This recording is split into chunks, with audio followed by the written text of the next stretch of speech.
Hi, it's me, Ruby McGuire, and I am here with my very first blab to chat with Antonina Andreeva, aka the Coachinista. And I am running these interviews because I really want to get people knowing how important it is to be visible in business. So rather than me keep talking about it, I want other people to share their experiences of rocking their visibility. So I've invited Antonina Andreeva today to be with us. And she is a client, but more importantly, a very good friend now of mine, having worked with her and chatted with her over the last few years.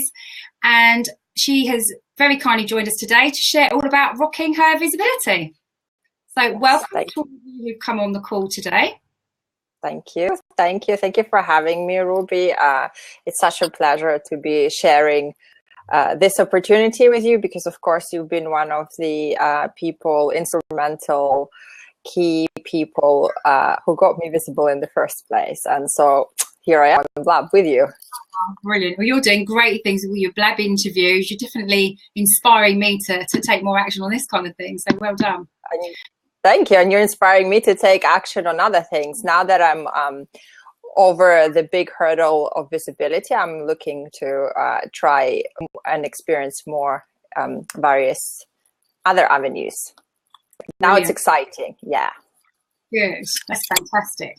So tell us a little bit about your journey, who you are, what got you into your field, and then we can open up the conversation a little bit more for everyone. Okay, sure, of course. So once again, hello, everybody. My name is Antonina Andreeva, as you mentioned. I'm originally from the Ukraine, thus this is what you hear when we pronounce my name. And my business is called the Coachinista. I'm a high vibrational coach and mentor for spiritpreneurs. So I work with healers, light workers, change makers, creative, heart and soul centered entrepreneurs and service providers to really create a life that not only looks good on the outside, but really feels good on the inside too. And we raise my clients' vibrational frequency so that they can live a life fueled by peace, love, joy, and gratitude, which are all high vibrational emotions.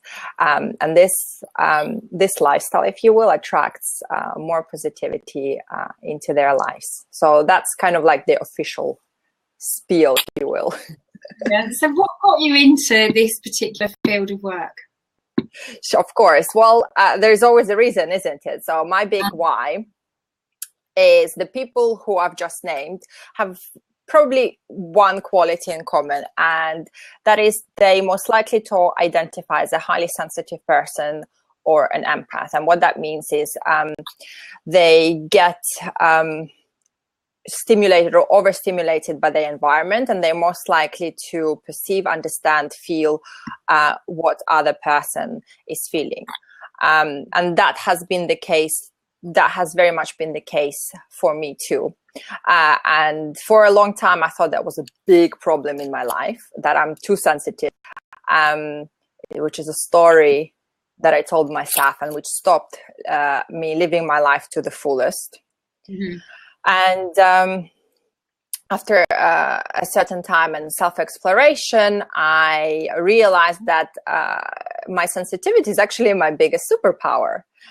And that gave me the clarity, vision, and purpose, which really took me from a point of being a passive receiver, somebody for whom life was just passing them by or happening to them, to an active co-creator. So then I became somebody who was invested in life and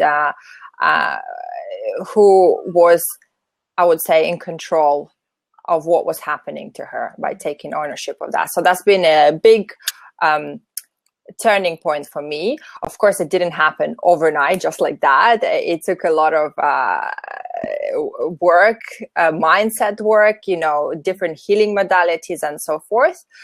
But really, it brought me to the point where I am now able to help others through this journey with everything that I have learned and implemented in my life, because not only because I'm very much driven by being of service to other, and this is something that I discovered upon my own journey, but because I feel like there needs to be more information and more support for my people.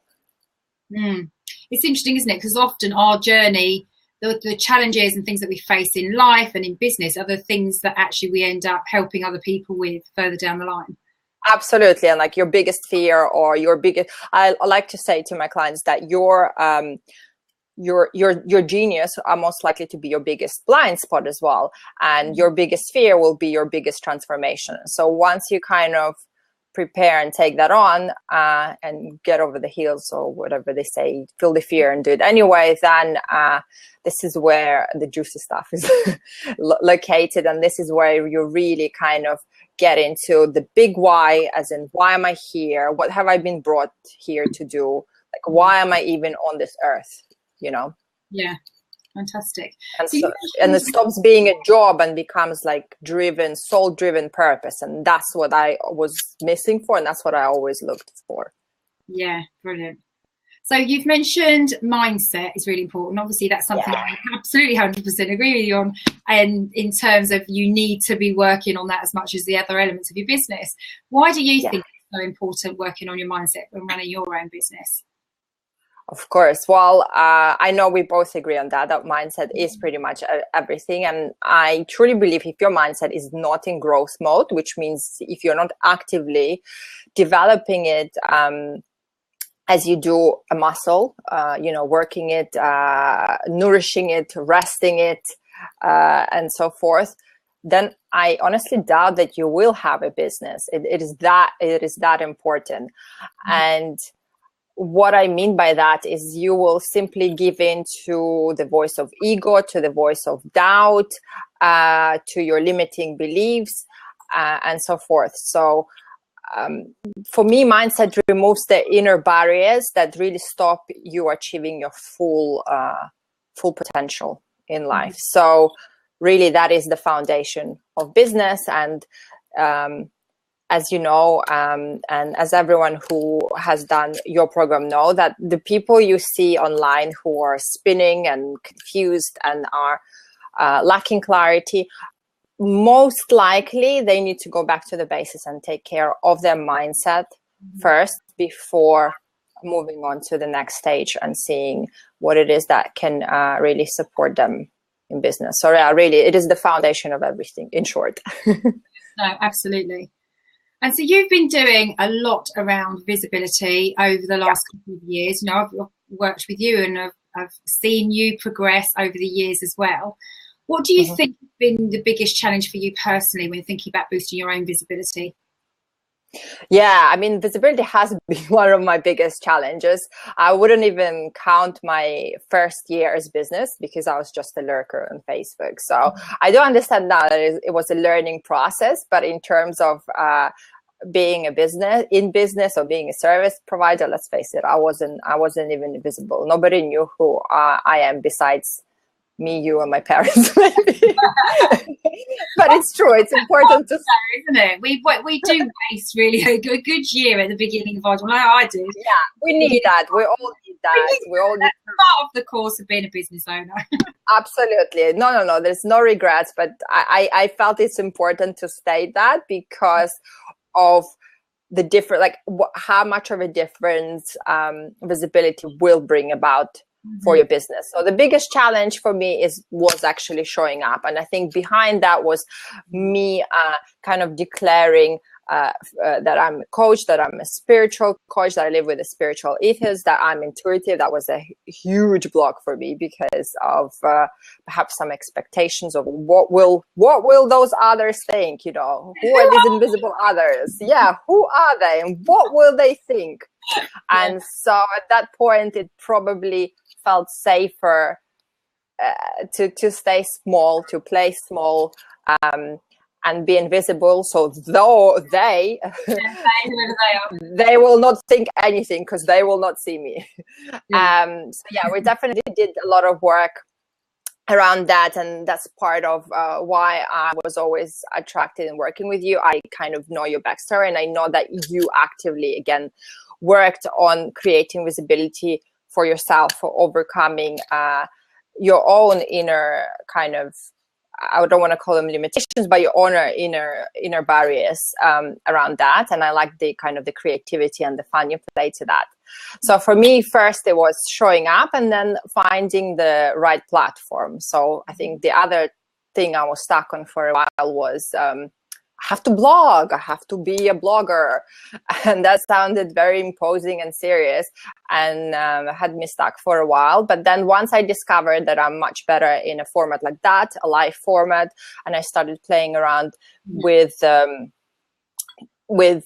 things like video, things like blab, that opened up other opportunities for me. So it was about really finding the right platform for me to express myself. And now I'm actually going back to blogging because once you kind of start doing that and you gain confidence and you start expressing yourself, it becomes easier. So now I've gone back a step and I'm like, okay, I really want to explore and own this blogging thing, as well as public speaking, which is, again, it took a while to kind of come around to that.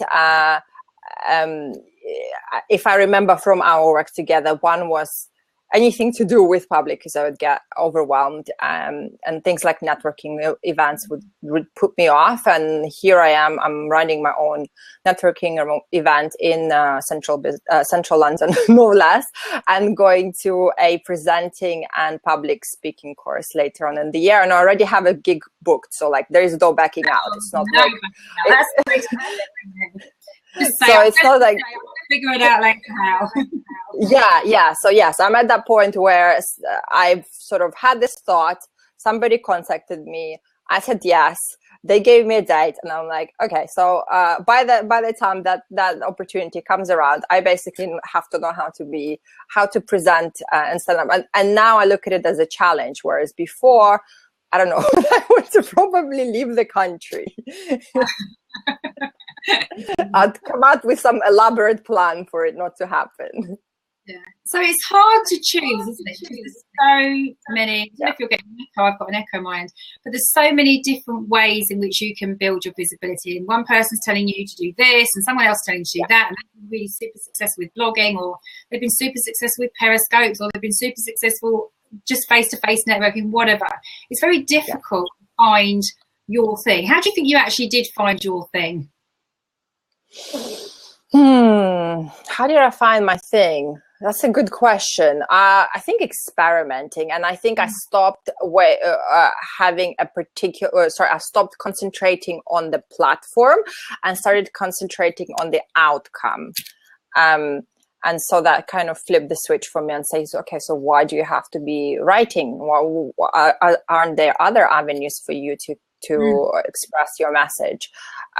Let's try this, see what it thinks. Not that it, again, came around like that. I just plonked myself into front of the camera. I think I took a couple of challenges. I got comfortable. It was still a process, but once things click into place, it does become a lot easier. It's like you go, in flow. Yeah, I think when you first start out with video, it's just completely stony or completely upright, aren't you? You just don't relax at all. It's all very serious. Yes, absolutely. with everything else, right? I don't know, but I'm kind of learning, let me reframe that, learning how to fall in love with things like marketing, and like I said, like the writing copy side of things, and learning how not to open my own newsletters and go, cringe, what was I thinking? But I do understand it's a process, and probably if I'm doing this consistently and a year down the line, I'll be like, okay, I'm getting better. This was quite a good one. Big pat on the back. So yeah. And I think that's the thing, we have to celebrate how far we've come, because we do spend a lot of time analysing things and thinking, oh, well, this didn't work and that didn't work. And that's fine. Take the learnings from it and move on. Yeah, definitely. I know for myself, as soon as I stop approaching it with a sense of play, with a sense of adventure, which are up there with my core values, again, something we explored together, then it gets harder, I want to say. So it's about tweaking it, about for me personally, about tweaking it and about approaching it with this. Okay, let me explore this. Let me be an adventurer in this. Let me see what, let me just play with it. Yeah, I think I can't remember who said it. It might have been Amber McHugh, I think, possibly. She does all the operation side of things, and she just said something along the lines of, test one thing and then check the results and then go off and test something else. Because otherwise you can spend all your time going into all of these different areas and actually still not know whether you're even getting a result from it, because you kind of need the combination. Yes, you want it to be fun, but you also need it to be bringing results. Otherwise you're focusing your energies in the wrong places. So yes, absolutely. My ideal client spiel and drive everybody nuts. No, that's absolutely true. It's true, but you can test to your heart's desire and implement. If you're not visible, however, nobody's going to know. Exactly. And you've done lots of different things. What would you say your main strategies are of being visible now that you have stepped up? So this is it, right? These are the things I'm going to do and focus on. What have they been? Nowadays, well, I've concentrated on building my own tribe and being very visible to them, so that my own ideal client and people who resonate with me would reply to that. That's very much been my strategy lately, and sharing, creating my content, my message with those people, because I know I'm not for everyone, and not everyone is. And then, like I said, now because I kind of know what my main channel is, which is video and live streaming and all of that, I can now start adding other channels. So I've implemented two things, which was finding my people and kind of being visible to them. But now I'm going to be visible to them in more points. I also read or saw or whatever a strategy where they say your ideal client has to come in touch with you, I think 7 different ways, obviously 11 different ways, and in 4 different locations. I need to look that formula up, but it basically meant that they have to connect with you through writing, through hearing you, through seeing you, through reading your work and so forth. And I know, like, you owe that very well, Ruby. So this year will be about adding those kind of different bells and whistles to my belt as well. I don't know what kind of belt it is, because it has lots of bells and whistles, but you get what I mean. Yeah, knowing you, some sparkly tools or something. Yeah, it's a funky one. Brilliant. So you've got a fabulous retreat coming up soon. Now, it's not something that I've considered really for my business. So share with some of the people who are listening the thoughts behind it, and then how you're being visible in spreading the word about it. Okay, so the Spiritpreneur Retreat Ibiza edition, as I like to call it, because I plan to be organizing in different worldwide locations. So this particular one is Ibiza edition, which will take place from the 2nd to the 6th of May in Kaplan Nels, which is the northern side of Ibiza. Is designed exclusively for the spiritual community in mind. Both men and women are welcome. And the idea is to take you away for 4 days to this beautiful, wonderful location, Eco Turismo Hotel, and dive deep into the exploration part and really connecting you to your heart center. And we, when I say we, is myself and my co-organizer, co-host, Sarah and Nigas, who is a healer and a modern day shaman. We both agree on the fact that no strategy, no how-to, no tactics are going to get you where you want to be without first knowing who you are and what you're about. So really touching upon the mindset things. And the idea was for us to join forces and deliver a high-touch, high-value, personalized program, which would allow us to hold space for you and support you through a range of mind, body, soul, and coaching techniques, may I add, and modalities while you undergo this process. And also, while there, we will be introducing something called the magic formula, and this is a training we developed especially and exclusively for the retreat. So MAGIC stands for mindset, alignment, gratitude, intention, and connections, the 5 components, and those will form the basis of what we'll be doing on the retreat. That's kind of it in a nutshell. Oh yes, it's interesting how you talked earlier about your values and how important it was that you knew what your values were in terms of running your own business, and that's something you're actually feeding through, really, so that people do know.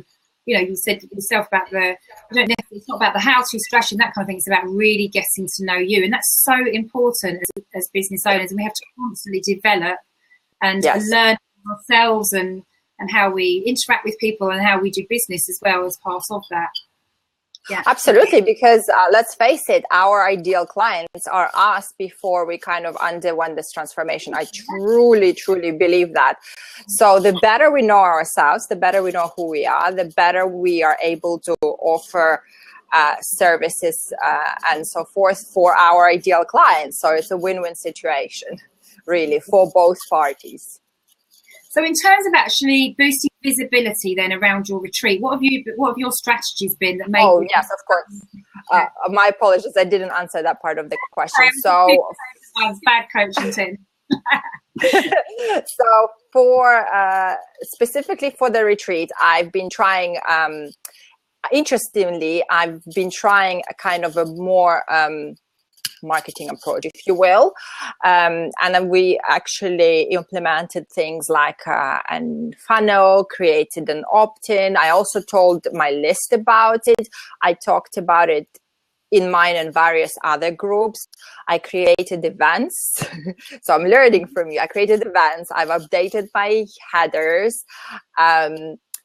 I've connected with people who can potentially help me promote the events. I've booked appearances to talk about it, and frankly I am going to carry on talking about it every single day until the promotion ends. And in fact, if you like the sound of going away to Ibiza with me, PM me, yeah. Because I realized that, again, the difference between running a successful event, a successful program, a successful service is whether or not you're visible to your people, whether or not they know about what you offer, really. And I know in the past, I would put out, you know, one message and be like, hey, why is nobody coming? Like, what's up with that? And get really disappointed. So it is using all these avenues to become as visible as possible and really connect and reconnect again with the ideal client, because it takes everybody a while to make that decision. I mean, when we are in a position of our clients, do we make snap decisions like that? No, I'm really snapping today. No, it doesn't, right? It takes a while, and we'll go back and ponder it, and maybe talk with our partner about it and sit with it and really take our time to decide. So we have to honor that within our clients, but we have to remain consistent and visible. And I know that prior to meeting and working with you, Ruby, you know that consistency was not my favorite thing. I don't even like the word, because I'm a free spirit. I like to do things as to when I feel like it. But again, that's something I learned, that consistency is very important in running a business. Without consistency and without visibility, people will not know what you are. They will not know, like, and trust you. They will not know about your service. So consistently showing up is kind of the idea behind this promotion. Yeah, I think it's really important. I'm really important about it, and that's really as well, rather than just selling. I'm sorry, I missed that. I'm sorry. I've got a bit of an echo going on here. So I was just saying, where you're sharing about it, you're being really passionate about it. And that means you're not having to sell, because you're just talking about something that you really enjoy. And then people will be more interested in what you're doing anyway, rather than going into this hard sell about buy my thing, buy this, buy that. It's actually they're for you, because of you sharing what it's all about and what you're offering. Absolutely. So yeah, you just gave me great feedback there, because again, it goes back to my favorite visibility platform, something like that. It is very easy for me to bring my passion across, to bring my knowledge across, to bring my excitement across. So I'm going to be using that feedback and book even more live streams and appearance and talking about that. So yes, thank you for that. Well, you just reminded me that I haven't actually created an event for my launch, so I'll be doing that. Excellent. We can exchange PayPal invoices right after this call. No, but you see, it's awesome to have. I think it's awesome to have a checklist, and if you're kind of still in the place of being unsure about how you create that visibility for yourself, then by all means, work with somebody who can guide you through the process, because no doubt about it, this is one of the things that brings the biggest transformation to you and your business. So I know, having done your program, that really helped me to open me up to new avenues of thinking about it and ideas about, while the mindset part of it helped me to prepare for that, and activate my growth mindset, as I like to call it. Mm-hmm. Brilliant. So where can people find out more about you? Okay, where can people find out more about me? They can find out more about me either by going to my website, which is, I'm going to insert it in. It's actually going through a transformation, I might say, which is another part of my visibility plan. Now that I have a designer in place who I really connect with and who is able to express and help me express myself. So I'm going to put website. That's the Coachinista.com, easy peasy. And then I have a Facebook page. So I'm going to bring that up now. And the name of your Facebook page? I'm sorry? What's the name of your Facebook page when people are searching? Yes, Facebook page would be under Coachinista, Coachinista, Coachinista. I'll insert the link as well for easier thingy bob. And finally, if you want to get access to, if you are interested in hearing more about the event, see, subtle plug right there, then by all means connect and reach out to me. I would be ecstatic to tell you all about it. Like I said, it's open to both men and women and taking place between the 2nd to 6th of May. And I will also, with your permission, insert the link for the magic formula, so you can really gain an understanding of who myself and Sarah, what we are about, and what our work is. Brilliant. Like, if you will. Well, thank you. Okay, I'll do that for you. Thank you so much for joining us today and sharing about how you're working with community. Thank you. I'm just going to do a quick sign off. If you want to figure out how visible you're being in your business, you can actually check out my visibility quiz. So I will put the link in there for you if that's something of interest. So, yes, that's a great one. That's a great little tool to kind of see where you're at, and where you're going with your visibility, and to give you some idea of what you can improve on, like what's not to like. I love my quizzes, and that one's really effective. Oh, thank you. Well, enjoy the rest of your day, and thank you very much for joining me. Thank you. So I'm just thank you, everyone. Take care. Bye, Han. Bye.